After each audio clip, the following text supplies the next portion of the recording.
What if every belief you hold about our world and your place in it is about to be rewritten?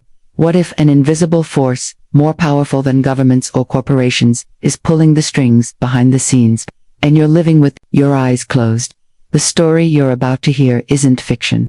It's the hidden framework that shapes our planet and our destiny. Welcome to Gaia Wakes by Topher McDougal. In this groundbreaking thought experiment of a novel, McDougal blends speculative fiction, science, and ecological philosophy to deliver a bold reimagining of life on Earth. It's not just about climate change or environmental collapse.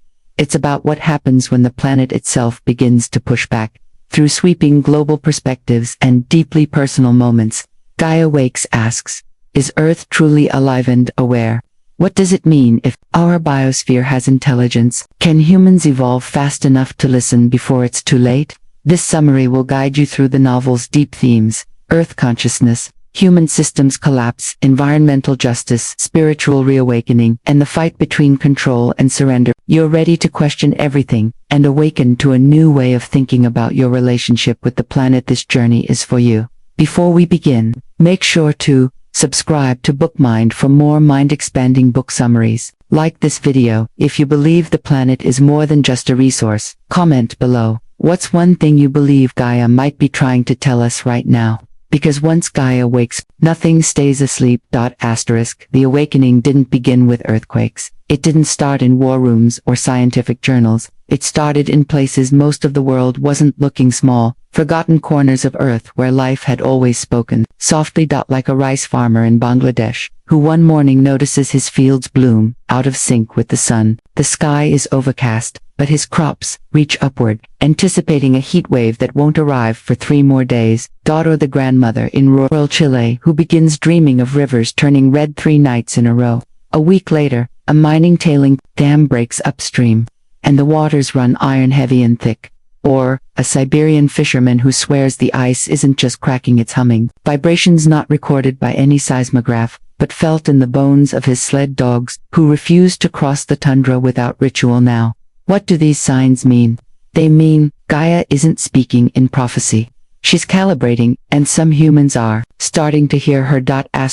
For thousands of years, indigenous traditions across continents shared one understanding: the Earth was alive, not metaphorically, but consciously aware, reactive, deeply intelligent. This wasn't mysticism, it was observation, but with industrialization, that wisdom was drowned out, replaced by data, screens, forecasts, and satellite feeds. But incomplete. Now, Gaia Wakes invites us to ask, what if Earth's intelligence never disappeared? We just stopped listening. The book follows characters from vastly different walks of life who begin to feel this awakening. Tariq, a Somali geologist, starts having lucid tremors moments where his body vibrates in resonance with deep tectonic shifts hours before they hit. Lena, a climatologist in Iceland, becomes obsessed with fungal communication and discovers root networks forming complex, intentional patterns like sentences beneath melting glaciers. Jun, a Japanese urban monk turned hacker, begins mapping emotional resonance waves through Twitter data, matching global mood swings to seismic activity. None of them know each other, but they're all tapping into the same pulse.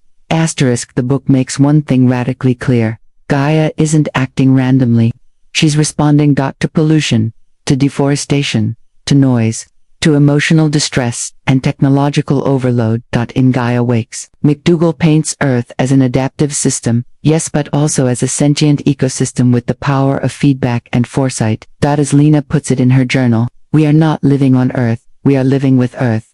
And lately, it feels like she's trying to start a conversation we've forgotten how to have. It's not that Gaia's voice is new, it's that our noise has gotten louder. One of the more fascinating threads in the story is the idea that Earth is mirroring human emotion. When collective stress spikes, financial crashes, political upheaval, mass fear events, there's a rise in geological or meteorological anomalies. Some call it coincidence, but Chun's code reveals time-sensed feedback loops between human mood data and planetary rhythm. This introduces a chilling question: what if Gaia is reacting not just to pollution, but to our psychological pollution? Anxiety, aggression, denial, detachment. The novel suggests Gaia doesn't distinguish between carbon and cortisol. Both shape how she breathes, shifts, and warns. Throughout the book, we meet seemingly minor characters who offer profound wisdom: bush shamans, coastal grandmothers, desert nomads. They are not scientists, they do not write reports, but they feel patterns in birdsong. They measure silence in a way no instrument can. They interpret dreams not as fantasy, but feedback. And they all share one belief: Gaia is not punishing us. Gaia is teaching us. Her message isn't destruction, it's recalibration. The opportunity isn't control, it's alignment. But of course, not everyone is listening.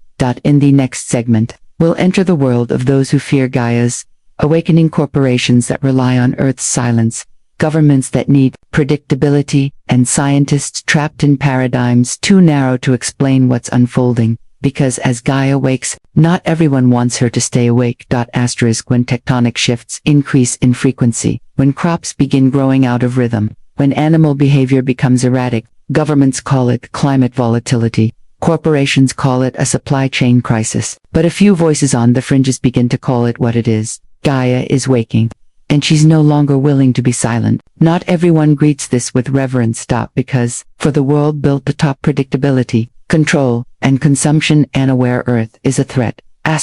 In Gaia Wakes, the awakening sets off two parallel reactions.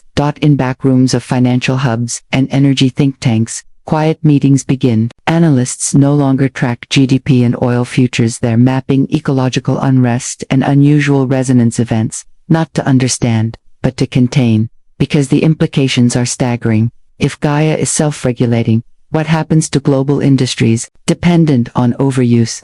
If forests refuse to be harvested, literally growing in unpredictable, defiant patterns, what happens to the timber trade? If Earth systems respond to emotional toxicity, can public panic crash ecosystems? The answers are terrifying to those in power. The response: control, obfuscation, surveillance. Governments begin launching covert operations masking ecological anomalies as cyberactics or foreign sabotage. Satellites get redirected from geopolitical targets to storm formation zones. Crop circles are digitally scrubbed before they hit social media. The language used: geoharmonic anomalies, environmental destabilization events, but never Earth consciousness that would legitimize what they're trying to suppress. Scientific institutions, long trained in mechanistic thinking, begin to fracture. Some researchers like Lena push forward, revealing correlations between fungal intelligence, seismic frequencies, and emotional data, but they're discredited, labeled as pseudoscientific or emotionally compromised. The establishment begins drawing hard lines. Consciousness cannot be measured in ecosystems. There is no empirical evidence Gaia can learn. Correlation is not causation. But in their obsession with proving Gaia isn't conscious, they miss the point entirely, because Gaia doesn't need proof, she's already acting. The book introduces a shadow network known only as the Vela, Corporate Intelligence Alliance, that seeks to stabilize markets and suppress unrest by managing the Gaia narrative. They monitor Gaia watchers, hack data networks, and stage counter-events to discredit anomalies. To them, Gaia is not alive. She's an algorithm gone rogue, a threat to be neutralized, not understood. One of the most chilling scenes involves a global broadcast where a respected climatologist pressured by the Veilgos live and states, "There is no consciousness in Earth. What we're seeing is the inevitable result of climate modeling complexity." Moments later, the feed glitches, a worldwide seismic hum felt, but not heard, ripples through millions of devices. Gaia doesn't need a voice, she already has vibration. And she answers. But as suppression grows, so does resistance. The Watchers begin forming a decentralized network called Rizonet, a movement of hackers, empaths, scientists, and dreamers committed to one mission: to listen, to amplify, to align. They don't protest with signs, they protest by building open-source resonance monitors, creating public libraries of soil and sky patterns, mapping dream data alongside seismic activity. And, as their movement spreads, something miraculous happens. The Earth begins responding, in kind. Fewer disasters where monitors are placed, soil restoring faster where intentional vibration rituals are performed, migratory patterns shifting around areas of collective meditation. Gaia isn't just awake, she's engaging selectively. Yet, not all systems can adapt. As the feedback loops intensify, supply chains fail, insurance companies implode, Financial markets seize up not because of Gaia directly, but because they were never designed to coexist with a sentient world. Skyscrapers, built on arrogance, now crack with each harmonic tremor. Satellite systems scrambled by subtle shifts in magnetism. Tech billionaires escaping to bunkers find their artificial paradises failing soil, dying air growing stale. They tried to outrun Earth, but Earth is everywhere. Asterisk at this stage in the story, humanity faces a choice. Continue resisting, deny Gaia's voice, reinforce collapsing systems, double down on control. Start aligning, relearn ancient ways of listening, honor feedback, redesign society with ecological humility. The characters diverge. Some cling to power, others surrender to purpose. And as this tension crescendos, the book makes one thing brutally clear. Gaia won't punish us, but she will move on without us. In the next segment, we journey into what alignment actually looks like. We'll explore the individuals and communities that begin living with Gaia, designing resonance cities, planting memory forests, and rediscovering how dreams, music, and rituals can reconnect us to Earth's pulse. Because this isn't the end of the world, it's the end of the world as we know it. Asterisk when the old systems began to crack, not everyone panicked. In pockets around the world, something else began to grow, not rebellion, not escape, but recalibration. Communities began forming not to flee Gaia's awakening, but to synchronize with it. They weren't led by corporations or governments, but by artists, farmers, scientists, and mystics who had come to one radical conclusion: if Earth is alive, then our way of life must become a conversation, not a command. And so, a new kind of civilization was born, not built on dominance, but on resonance. Asterisk, these were not utopias, they were laboratories for living. The first resonant city was built near the ruins of an old mining town in Patagonia. No walls, no guards, just biodomes, soil pods, geothermal wells, and what they called sound temples, structures designed to amplify harmonic frequencies found in the earth. Residents lived by rhythm, not clock. Work began at solar peak, not 9 a.m. Meals were shared in silence. Then song buildings were tuned to Earth's hum, constructed using organic materials and designed using geomorphic acoustics. And every evening, the entire city paused for the listening ritual. No words, just awareness, sensing Earth's energy beneath their feet, acknowledging her presence not as scenery, but as sovereignty. Asterisk in areas where trauma had occurred, deforestation, genocide, or new forests were planted, but not ordinary ones. These were memory forests. Every tree planted was given a name, a story, and a frequency, tones derived from human memory and grief, encoded into the roots through sound wave irrigation systems. Each forest hummed with history. Some people went just to sit, others brought instruments, others wept. The idea was simple: let the earth remember, so she doesn't have to repeat. These forests didn't just grow, they healed. Soil samples showed accelerated microbial activity, endangered birds returned, old waters reappeared, and the people who walked through them, many reported dreams vivid, coherent, and strangely universal. Asterisk in this phase of the story, Gaia Wakes dives deep into the rediscovery of ritual, not as religion, but as resonant practice. Musicians tuned their instruments, not to human scales but to earth frequencies recorded from deep-sea hydrophones. Healers developed rhythmic breath techniques to help people synchronize their nervous systems with geomagnetic pulses. Dream workers mapped subconscious imagery with seismic patterns, creating global dream maps that paralleled Gaia's emotional memory. What emerged was a new kind of communication, part vibration, part intuition, part art. Earth had always been speaking, we just needed to switch languages. Asterisk surprisingly, it wasn't the mystics who first legitimized the shift, it was the neuroscientists. A group studying trauma discovered that people living in resonant cities showed lower cortisol, higher HRV, heart rate variability, increased neuroplasticity, enhanced pattern recognition, heightened dream recall. It was as if Gaia's pulse wave noise was now co-regulating human biology, a planetary nervous system, in sync with ours. This revelation didn't stay fringe for long.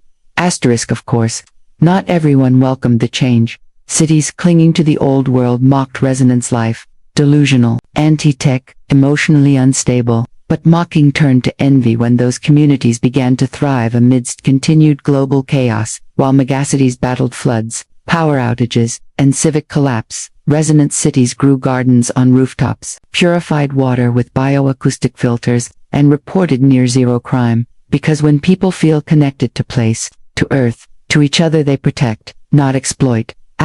What did these communities teach us? That alignment is not a retreat from progress, it's a redefinition of it. That prosperity doesn't require dominance, it requires symbiosis. That healing doesn't begin with protests, it begins with listening. And that the greatest intelligence on this planet may not come from labs or algorithms, but from the soil beneath our feet.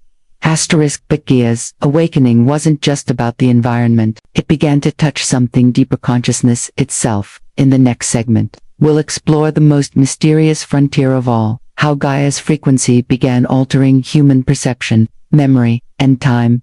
What happens when Earth doesn't just influence nature, but begins to reprogram the way we experience reality itself. Stay with us as we step into the next phase of awakening. For a while, it was all external storms, soil, animals, systems, but then, people began to notice something else, not just around them, but within them. At first, it was subtle. Dreams became more vivid. Time felt slower. Intuition sharpened. Old memories returned not in flashes, but with texture, smell, even emotion. Something was shifting inside the human mind, quietly, collectively, and the question emerged, is Gaia just awakening the earth? Or is she awakening us, too? Jun, the data empath from earlier, noticed something strange. Across thousands of dream reports from RisenNet users, people were describing experiences outside of normal time, memories from lifetimes they never lived, conversations with ancestors they never met, visions of futures that hadn't yet happened. They weren't hallucinating. These were coherent, patterned, consistent. Jun mapped them. He called it temporal resonance, the phenomenon of time collapsing inward under Gaia's rising consciousness field. In simple terms, when Earth wakes, time becomes nonlinear. The past bleeds into the present. The future becomes a kind of echo. And the now becomes the only place left to anchor. Across the globe, strange events began emerging. Entire villages waking at the same time from similar dreams. Strangers calling each other seconds before the other dialed. People finding themselves at places they couldn't explain, only to discover a perfect, improbable alignment, an answer, a message, a reunion.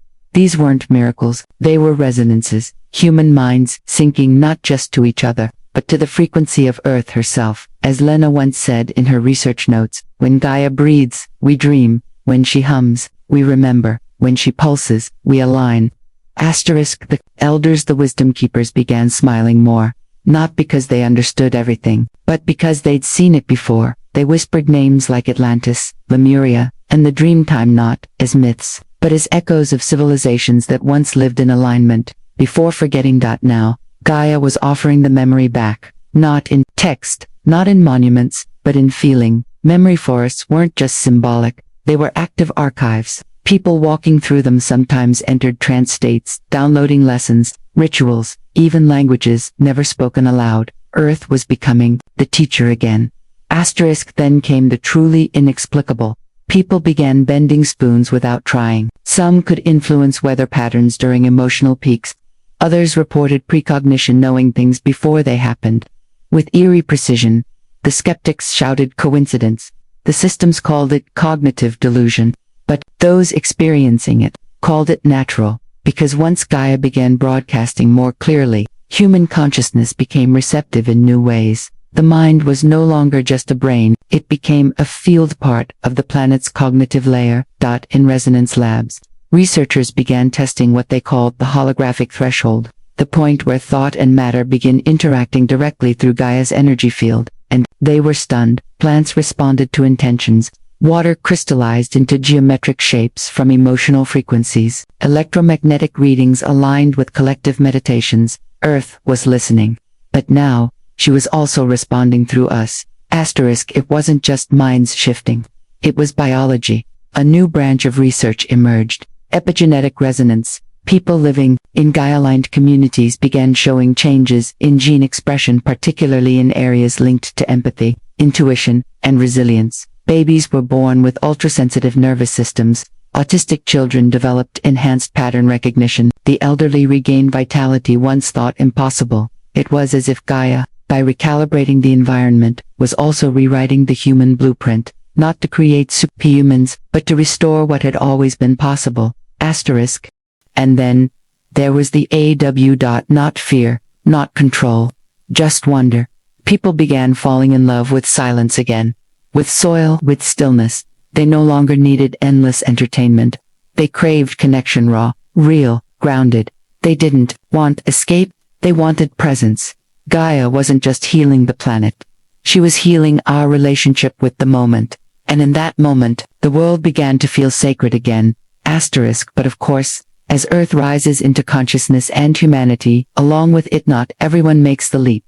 In the next segment, we'll face the ultimate question. What happens to those who refuse to awaken? We'll explore the final divide between those who evolve with Gaia and those who try to pull the old world back from the edge.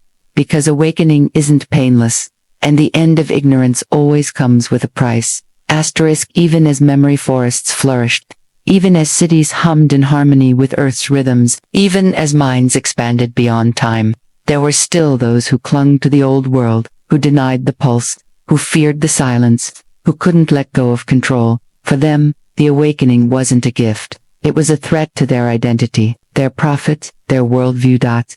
And as Gaia rose, so did their resistance. Asterisk. In the steel jungles of the old empires, New York, Shanghai, London, fortresses of resistance were built, places where the noise never stopped, where skyscrapers buzzed with electromagnetic fog, drowning out Earth's voice, where artificial light blocked the stars, where people lived surrounded by concrete, Wi-Fi, and curated lies. These became known as the shadow city zones, where Gaia's frequency was suppressed through tech saturation and synthetic environments. Citizens were told they were protecting progress, but in truth, they were being disconnected from nature, from intuition, from each other, and the cost was heavy. Depression spiked, violence flared, dreams faded. The people weren't evolving, they were dimming. Asterisk. The final phase of resistance wasn't military, it was mental. Governments and corporations began mass campaigns to protect civilization from what they labeled the Gaia delusion. Phrases like, the Earth is not alive, awakening is a mental illness, resonance is a cult, became common headlines. They built walls not just of steel, but of language, fear, and denial, cognitive firewalls, emotional armor, rational gaslighting, because it's easier to suppress truth than to surrender to it. Asterisk. Still, some tried to bridge the divide. Former CEOs turned spiritual seekers, disillusioned soldiers who walked away from control, teenagers born in shadow cities who began dreaming of forests they'd never seen.